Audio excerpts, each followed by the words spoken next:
आधी रात में माया का फोन अचानक बज उठा। माया ने अपनी नींद भरी आंखों से फोन उठाया और फोन के दूसरे छोर से उसकी मां यामिनी जायसवाल की चिंतित आवाज आई। मिकी, जल्दी आओ, घर पर लोगों का एक ग्रुप आया हुआ है। वो बहुत उग्र हैं। वे गम्मू को दूर ले जाना चाहते हैं। यामिनी जायसवाल की आवाज में डर सुनकर माया अचानक जाग गई। इस समय कार्तिक भी जाग गया। उन दोनों के कपड़े बदलने के बाद कार्तिक ने यूनिवर्सल मैजिक क्यूब निकाला और पोर्टल खोला। जब वे किशोर जायसवाल के विला में पहुंचे तो वहां पहले से ही एक हड़कंप मचा हुआ था। किशोर जायसवाल के विला का दरवाजा जबरदस्ती धक्का देकर खोल दिया गया। काले रंग के कई बॉडीगार्ड्स ने पूरे लिविंग रूम को घेर लिया, जिससे माया के माता पिता और अन्य लोगों की गतिविधियों पर रोक लग गई। सब एकदम भौचक्के थे कि आखिर चल क्या रहा है। उनमें से एक ने गरिमा मालवीय की कलाई खींची और उसे लगातार बाहर की तरफ खींचते रहे। मुझे जाने दो, मैं वापस नहीं जा रही हूं। चाहे कुछ भी हो जाए, मैं वापस नहीं जा रही हूं। गरिमा मालवीय ने काफी संघर्ष किया। युवा मिस, फैमिली के मुखिया ने आदेश दिया है कि आपको वापस लाया जाना चाहिए। आपने अपनी मर्जी से चुपके से बिना किसी को बताए यहां आकर घर के मुखिया को नाराज कर दिया है। जिस व्यक्ति ने गरिमा मालवीय को बाहर की तरफ खींचा, उसने ठंडे स्वर में कहा और फिर उसे अपनी पूरी पावर से उसे विला से बाहर निकाला। मालवीय फैमिली के पितामह, जो गरिमा मालवीय के दादाजी हैं, वो यामिनी जायसवाल के पिता भी थे। मैं वापस नहीं जा रही हूं। दुर्भाग्य से गरिमा मालवीय की पावर उस व्यक्ति की तरह मजबूत नहीं थी, इसलिए वो केवल निष्क्रिय रूप से उसके साथ खींचती हुई बाहर निकल सकती थी। युवा मिस, कृपया हमारे लिए चीजों को और कठिन ना बनाएं और कुलपति के शब्दों को आज्ञाकारी रूप से सुने। उनका सख्त आदेश है कि आपको इसी वक्त वापस लेकर जाया जाए। गरिमा मालवीय ने अपने दांत पीस लिए और उसके शरीर से हल्की स्पिरिचुअल एनर्जी फूट पड़ी। बॉडीगार्ड की हथेली, जिसने गरिमा मालवीय को दूर खींच लिया था, उसमें अचानक दर्द उठा और गरिमा मालवीय के शरीर पर स्पिरिचुअल एनर्जी द्वारा दस्तक दी गई थी। गरिमा ने अपने कंधे का इस्तेमाल उस व्यक्ति को जोर से मारने के लिए किया और वो व्यक्ति कुछ कदम लड़खड़ा गया। गरिमा जल्दी से भाग गई, लेकिन उस व्यक्ति ने उसे वापस पकड़कर अपनी तरफ पीछे खींच लिया। मुझे जाने दो। गरिमा जोर से चिल्लाई। इतने में केतन जायसवाल चिल्लाया, भूलो मत कि जिसके साथ तुम लोग इस तरह का व्यवहार कर रहे हो, वो मालवीय फैमिली की युवा महिला है। तुम लोग उसके साथ ऐसा कुछ कैसे कर सकते हो? जैसे ही उसने बोलना खत्म किया, एक हल्का सा बल्ब फैल गया। केतन जायसवाल एक बाहरी पावर का स्पेस आर्टिस्ट था। बच्चे, तुम खुद को बहुत ज्यादा ही महत्व दे रहे हो। उस बॉडीगार्ड ने केतन जायसवाल की गुस्से में बंद मुट्ठी को तिरस्कार से देखा। केतन जायसवाल का पावरफुल हमला उसे घेरने वाले बॉडीगार्ड्स में से एक की मुट्ठी से चकनाचूर हो गया। जो बल उससे अधिक पावरफुल था, वो उसके शरीर पर प्रतिबिंबित हुआ। उसका चेहरा दर्द से भरा हुआ था। केतन, बेटा तुम ठीक हो ना? पवन जायसवाल ने जल्दी से अपने बेटे को पकड़ लिया और दर्द भरे स्वर में कहा। केतन ने सिर हिलाया। मालवीय फैमिली के ये सभी लोग आंतरिक पावर के योद्धा थे और ये सभी जन्मजात लेवल के काफी करीब थे। तुम बहुत ज्यादा अभिमानी बन रहे हो और अपनी हद पार कर रहे हो। यामिनी जायसवाल ने अपने बेटे केतन को दर्द से तड़पते देखा और वो तुरंत उग्र हो गई। उन काले कपड़े पहने बॉडीगार्ड्स ने यामिनी जायसवाल को थोड़ा सम्मानजनक भाव से देखा और कहा, मुझे बहुत खेद है, ये व्यक्तिगत रूप से फैमिली के मुखिया का आदेश है। आपको युवा मिस को हमारे साथ वापस भेजना ही होगा। यामिनी जायसवाल आखिर मालवीय फैमिली की ही बेटी थी। वो उस फैमिली के कुलपति की बेटी थी। वे उसे भी अपमानित करने की हिम्मत नहीं कर सकते थे। तो क्या मेरे शब्द भी काम नहीं करते? मेरे बोलने के कोई मायने नहीं है क्या? गरिमा मालवीय को खींचने वाले व्यक्ति ने सिर हिलाया और उदासीनता से कहा, कुलपति को पता था कि युवा मिस आपके ही घर आएंगी, इसलिए उन्होंने स्ट्रिक्ट ऑर्डर दिया था कि आप इन्हें जबरदस्ती हमारे साथ वापस भेज दें, वरना इसका अंजाम क्या होगा ये शायद मैं आपको समझा नहीं पाऊंगा। जैसे ही उसने बोलना समाप्त किया, उस बॉडीगार्ड ने अपना हाथ लहराया और पवन जायसवाल और अन्य के आसपास के बॉडीगार्ड्स ने एक कदम आगे बढ़ाया। वे एक धमकी भरे भाव से भरे हुए थे।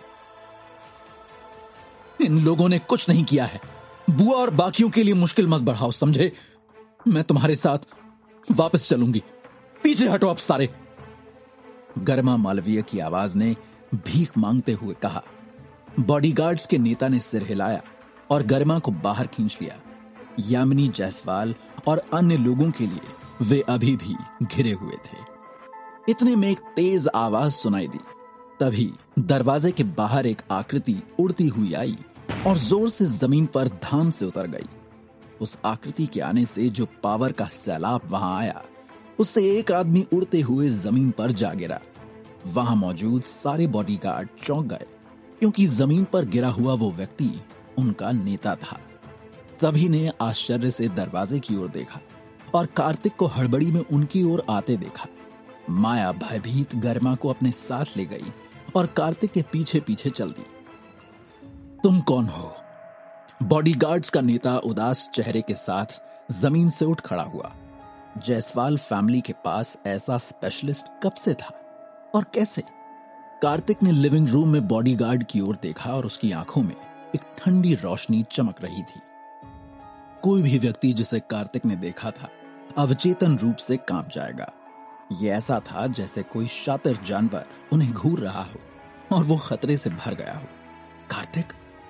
पवन, यामिनी और अन्य लोगों ने कार्तिक के आगमन को देखकर हर्षित भाव प्रकट किए। कार्तिक को बुलाना उनके लिए अच्छा नहीं था, लेकिन माया ऐसा कर सकती थी। मैं आप सभी को 1 मिनट दूंगा, चुपचाप यहां से चले जाओ, कार्तिक ने धीरे से कहा। उसकी आवाज ठंडी हो गई, क्योंकि ये अंतिम समय सीमा तक पहुंच गई थी। बच्चे, तुम कौन हो? यहां हीरो बनने की तुम्हारी हिम्मत कैसे हुई? क्या तुम नहीं जानते कि हम कौन हैं? एक बॉडीगार्ड ने कार्तिक का मजाक उड़ाया और एक हरकत की। 40 सेकंड बचे हैं, कार्तिक ने शांति से कहा। सभी बॉडीगार्ड फीके लग रहे थे। नेता ने कुछ लोगों को बुलाया और उसी समय कार्तिक को घेर लिया। वे सभी आंतरिक पावर के स्पेशलिस्ट थे। इतने सारे लोगों के साथ वे एक जवान आदमी से क्यों डरेंगे? समय समाप्त हो गया है। ऐसा लगता है कि तुम लोगों को मेरी बात समझ नहीं आई, इसलिए अब मुझे ही कुछ करना होगा अपनी बात समझाने के लिए। कार्तिक ने धीरे से अपनी आंखें सिकोड़ ली और वहां एक ठंडी आभा फैल गई, जिससे आसपास के तापमान में कई डिग्री की गिरावट आई।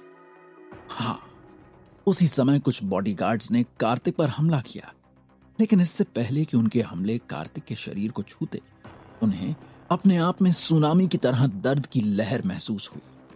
कार्तिक के आसपास के बॉडीगार्ड दर्द से कराहते हुए उसी समय जमीन पर गिर पड़े। और आप? कार्तिक की नजर बाकी बॉडीगार्ड्स की ओर गई। एक पल में लिविंग रूम में एक तेज बिजली चमकी। जैसे ही बिजली मंद हुई, सभी बॉडीगार्ड जमीन पर गिरे पड़े हुए थे। ये कैसे हो सकता है?